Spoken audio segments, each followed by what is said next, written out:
Assalamualaikum warahmatullahi wabarakatuh. Gimana kabarnya anak-anakku sekalian? Baik bukan? Alhamdulillah, mudah-mudahan kita selalu dalam lindungan Allah Subhanahu wa taala. Amin amin ya rabbal alamin. Pada saat ini saya akan menerangkan tentang materi Su'abul Iman atau cabang-cabang dari iman. Namun sebelumnya akan saya bacakan tentang tujuan pelajaran ini. Satu, menganalisis makna su'abul iman atau cabang-cabang iman. Dua, menganalisis pengertian, dalil, macam, dan manfaatnya. Tiga, mempresentasikan makna su'abul iman atau cabang-cabang iman, pengertian, dalil, macam, dan manfaatnya. Empat, meyakini bahwa dalam iman terdapat banyak cabang-cabangnya. Nomor 5, terakhir, menerapkan beberapa sikap dan karakter sebagai cerminan cabang iman dalam kehidupan. Su'abul iman. Sekarang makna iman. Menurut pandangan agama Islam, iman dapat berarti meyakini. Menurut salah satu hadis, iman adalah tambatan hati yang dilakukan serta diucapkan sehingga menjadi satu kesatuan. Menurut bahasa Arab, kata iman berakar pada kata amana yu'minu, imana, yang secara harfiah atau etimologis dapat diartikan sebagai percaya dan yakin. Secara bahasa, iman dapat diartikan sebagai tasdik atau membenarkan, yang maknanya hampir sama dengan istilah. Secara istilah, menurut buku ensiklopedi iman yang ditulis oleh Syekh Abdul Majid Al-Jandani, iman dapat diartikan sesuai dengan makna linguistiknya, yaitu tasdik atau mempercayai. Pendapat para tokoh sekarang. Yang pertama, Imam Syafi'i. Iman seseorang muslim meliputi perkataan serta perbuatannya. Iman dapat bertambah maupun berkurang. Bertambahnya iman seseorang disebabkan oleh ketaatan kepada Allah, sedangkan berkurangnya iman seseorang disebabkan oleh kemaksiatan. Selanjutnya adalah Imam Baihaqi, mengatakan bahwa setelah bertemu dengan banyak ulama dari berbagai penjuru negeri, ia melihat bahwa ulama mengemukakan iman adalah perkataan serta perbuatan yang dapat bertambah dan berkurang. Menurut Imam Ahmad, mengemukakan bahwa iman dapat bertambah dan berkurang. Bertambah karena seorang melaksanakan amalan tertentu, dan berkurang karena orang tersebut meninggalkan amalan. Selanjutnya ulama lain seperti Imam Malik, Asy-Syafi'i, Al-Auza'i, serta Ishaq bin Rahawai memiliki pendapat yang sama mengenai pengertian iman. Iman adalah pembenaran yang dilakukan dengan hati, pengakuan secara lisan, serta diamalkan dengan anggota badan. Menurut Ali bin Abi Thalib berpendapat bahwa iman merupakan ucapan yang diucapkan dengan lidah dan kepercayaan yang diyakini benar dengan hati serta dikerjakan dengan anggota badan. Seperti Ali, Aisyah pun memiliki pendapat yang sama mengenai pengertian iman. Selanjutnya, pilar-pilar dasar pokok keimanan tersebut terdiri dari 6 perkara yang dikenal dengan rukun iman yang wajib dimiliki oleh setiap muslim, yaitu iman kepada Allah SWT, 2, meyakini adanya rasul-rasul utusan Allah SWT, 3, mengimani keberadaan malaikat-malaikat Allah SWT, 4, meyakini dan mengamalkan ajaran-ajaran suci dalam kitab-kitabnya, 5, meyakini akan datangnya hari akhir, dan 6, mempercayai qada dan qadarnya Allah. Kalau dalam tulisan bahkan seperti ini, pilar-pilar iman. Nomor 1, iman kepada Allah, iman kepada malaikat, iman kepada kitab, iman kepada rasul, iman kepada hari akhir, dan terakhir adalah iman qada dan qadar. Kadar minimal rukun iman. Masing-masing rukun iman memiliki kadar minimal sehingga dikatakan sah keimanan seorang terhadap rukun tersebut. Sekarang iman kepada Allah, kadar minimalnya adalah 1, beriman dengan wujud keberadaan Allah, 2, beriman dengan rububiyah Allah, beriman dengan uluhiyah Allah, 4, beriman dengan nama-nama dan sifat Allah. Terus minimal iman kepada para malaikat, beriman dengan keberadaan para malaikat Allah, mengimani secara rinci nama-nama malaikat yang kita ketahui, dan mengimani secara global yang tidak kita ketahui. Nomor 3, mengimani secara rinci sifat mereka yang kita ketahui dan mengimani secara global yang tidak kita ketahui. 4, mengimani secara rinci tugas-tugas mereka yang kita ketahui dan mengimani secara global yang tidak diketahui. Untuk iman kepada kita Allah minimal adalah mengimani bahwa seluruh kita berasal dari Allah, mengimani secara rinci nama kitab Allah yang kita ketahui, mengimani secara global yang tidak kita ketahui. 3, membenarkan berita-berita yang terdapat dalam kitab-kitab tersebut. Nomor 4, beramal dengan hukum-hukum yang ada yang ada di dalamnya selama belum dihapus. Untuk iman kepada para rasul minimal mengimani bahwa seluruh risalah para rasul berasal dari Allah, mengimani secara rinci nama para nabi dan rasul Allah yang kita ketahui dan mengimani secara global yang tidak kita ketahui. Nomor 3, membenarkan berita yang sahih yang datang dari mereka, beramal dengan syarat rasul dan yang diutus kepada kita, yaitu Muhammad sallallahu alaihi wasallam. Yang terakhir adalah iman pada hari belum. Ini iman pada hari akhir. Nomor 1, minimal beriman dengan hari kebangkitan. 2, beriman dengan hari keperhitungan dan pembahasan atau al-hisab wal jaza. Nomor 3, beriman dengan surga dan neraka. 4, beriman dengan segala sesuatu yang terjadi setelah kematian. Yang terakhir adalah beriman pada qadar minimal. 1, beriman bahwa Allah mengetahui segala sesuatu yang terjadi. Nomor 2, beriman bahwa Allah telah menetapkan segala sesuatu di Lauhil Mahfuz.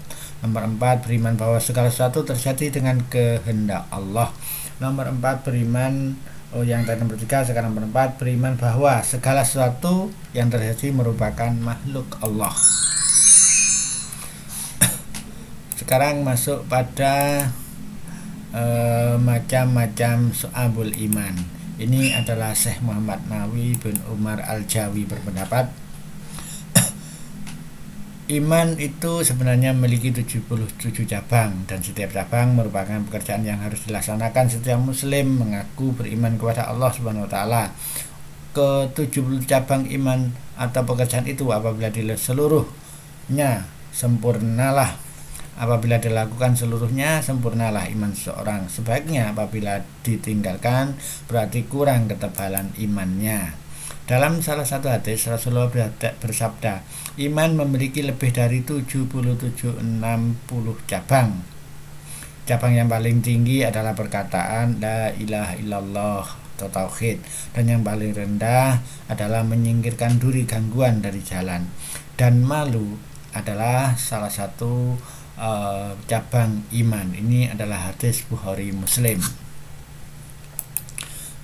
Terdapat beberapa ahli hadis yang menulis risalah mengenai su'abul iman atau cabang-cabang iman. Di antara para ahli hadis tersebut adalah Imam Baihaqi, nomor 1 Imam, bukan Imam, Imam Baihaqi radhiyallahu yang menulis kitab Su'abul Iman, dan 2 Abu Abdillah Halimi radhiyallahu an dalam kitab Fawaidul Minhaj.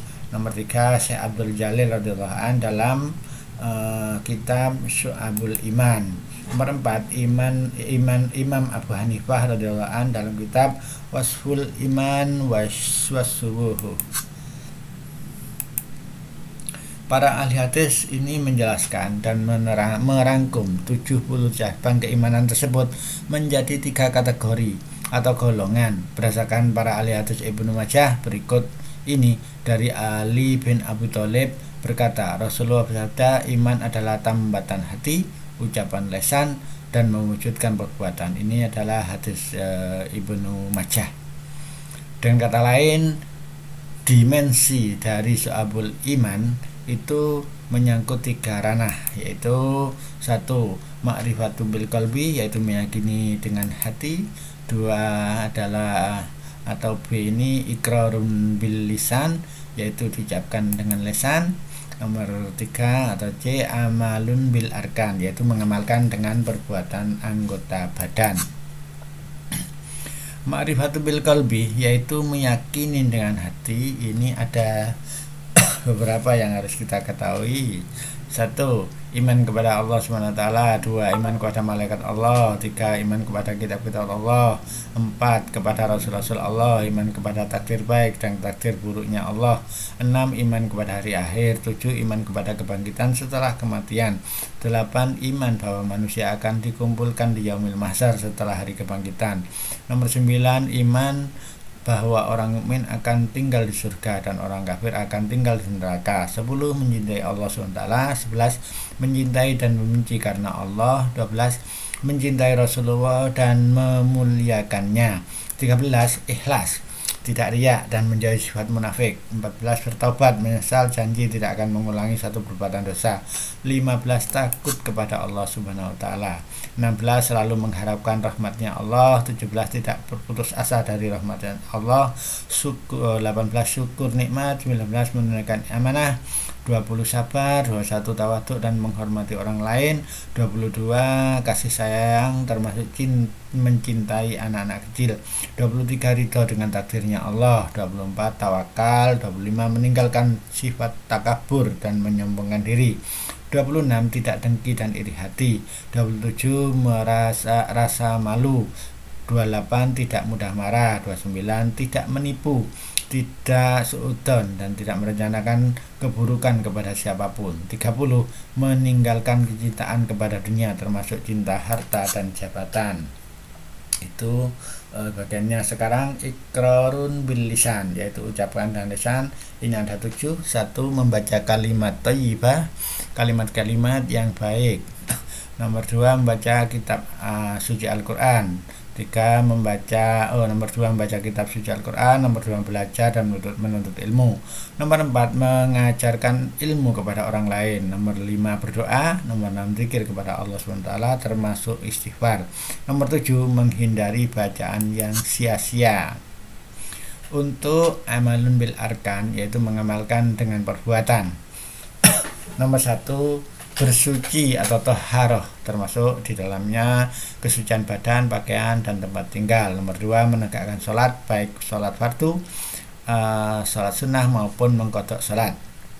Nomor 3, bersedekah kepada fakir miskin dan anak yatim, membayar zakat, fitrah dan zakat amal, memuliakan tamu serta membebaskan budak. 4, menjalankan puasa wajib dan sunnah. 5, melaksanakan haji bagi yang mampu. 6, beriktikaf di dalam masjid, termasuk diantaranya adalah mencari Lailatul Qadar. Nomor 7, menjaga agama dan bersedia meninggalkan rumah untuk berhijrah beberapa waktu tertentu. Nomor 8, menyempurnakan dan menunaikan nazar. Nomor 9, menyempurnakan dan menunaikan sumpah. 10, menyempurnakan dan menunaikan kafarat. 11, menutup aurat ketika sedang sholat maupun ketika tidak sholat. 12, melaksanakan kurban. 13, mengurus perawatan jenazah. Nomor 4, menunaikan dan membayar hutang. Nomor 5, meluruskan amanah dan menghindari riba. Nomor 16, menjadi saksi yang adil dan tidak menutupi kebenaran. Nomor 17, menikah untuk menghindari diri dari perbuatan keji dan haram. 18, menunaikan hak keluarga dan sanak kerabat serta anak hamba sahaya. 19, berbakti dan menunaikan hak orang lain. 20, mendidik anak dengan pola asuh dan pola didik yang baik. Nomor 21, menjalin silaturahmi. 22, taat dan patuh kepada orang tua atau yang dituakan dalam agama. 23, menegakkan pemerintahan yang adil. 24, mendukung seseorang yang bergerak dalam kebenaran. 25, mentaati hukum pemerintahan dengan catatan tidak melanggar syariat. 26, memperbaiki hubungan muamalah dengan sesama. 27, menolong orang lain dalam kebaikan. 28, amar ma'ruf nahi mungkar. 30, berjihad mempertahankan wilayah perbatasan. 31, menunaikan amanah termasuk mengeluarkan 1/5 harta rampasan perang. 32, memberi dan membayar hutang. 33, memberi hak tetangga dan memuliakannya. 34, mencari harta dengan cara yang halal. 35, menyedekahkan harta termasuk juga menghindari sifat boros dan kikir. 36, memberi dan menjawab salam. 37, mendoakan orang yang bersin. 38, menghindari perbuatan yang merugikan dan menyusahkan orang lain. 39, menghindari permainan dan senda gurau. 40, menyingkirkan benda-benda yang mengganggu di jalan. Demikian tentang Syu'abul Iman atau macam-macam iman. Semoga bermanfaat bagi kita semuanya. Mohon maaf bila ada salah. Saya akhiri. Wassalamualaikum warahmatullahi wabarakatuh.